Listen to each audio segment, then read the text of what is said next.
le duo antagonique et conflictuel Bédié-Gbagbo, l'emblème d'une impossible alliance politique. À la tête de l'éphémère CNT et de 20 projets d'alliance politique, le duo antagoniste Bédié-Gbagbo n'incarne pas l'inclusion, le rassemblement et l'union. Le duo antagoniste improbable de ces deux autocrates confirmés incarne plutôt l'égocentrisme, la soustraction, l'exclusion et la division interne qui rendent impossible toute intégration des forces politiques.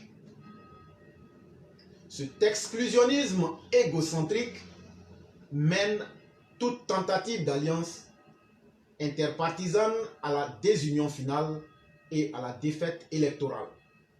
Cet esprit de division interne conduit de même tout corps politique vers sa désintégration nationale. Armé de l'ethno-nationalisme qui les conduit fatalement à fragmenter ethniquement la cité ivoirienne pour se constituer des électorats captifs, l'un au détriment de l'autre, Henri Konan Bédié et Laurent Gbagbo 50 fois en minuscule incarnent la négation de la logique politique et de l'arithmétique électorale démocratique. La logique politique et démocratique est fondée sur l'inclusion et l'intégration de toutes les catégories socio-professionnelles de la cité. L'arithmétique démocratique est fondée sur l'addition et la multiplication de l'adhésion individuelle des citoyens et des électeurs sur un programme social partisan dans lequel ils se reconnaissent.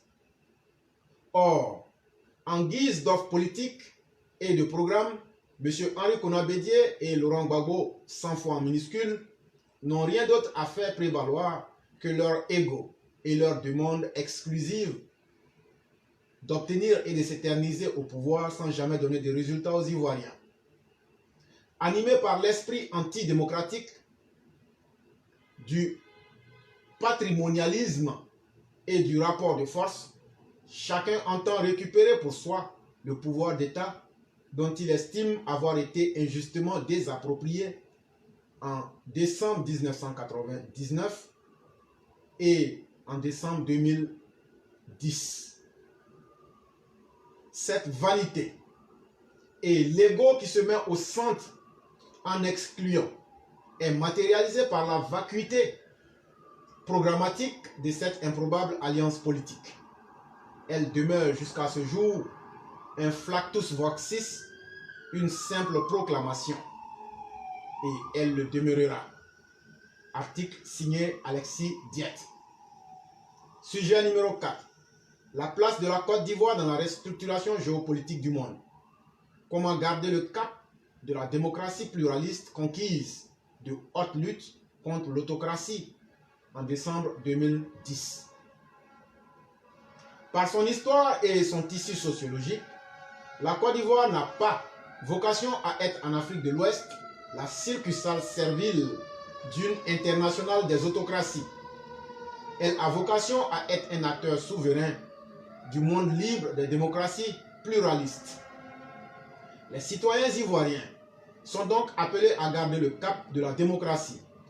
Conserver ce cap de la démocratie requiert de travailler à réaliser et à conforter les 4 objectifs principaux que sont les suivants.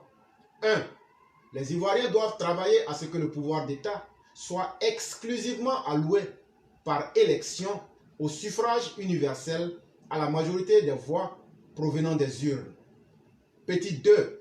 Les Ivoiriens doivent travailler à l'indépendance de la société civile, à son autonomie, au renforcement de sa conscience de soi comme source de la légitimité du pouvoir politique et surtout demander que ces sociétés civiles donnent des résultats à la satisfaction de toutes les couches socio-professionnelles de la République.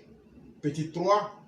Les Ivoiriens doivent travailler à ce que la légitimité des partis politiques ivoiriens soit déterminée par leur capacité à représenter les demandes sociales des catégories socio-professionnelles de la République, à élaborer des offres politiques correspondant à ces demandes et à formuler rationnellement ces offres politiques en programme de gouvernement.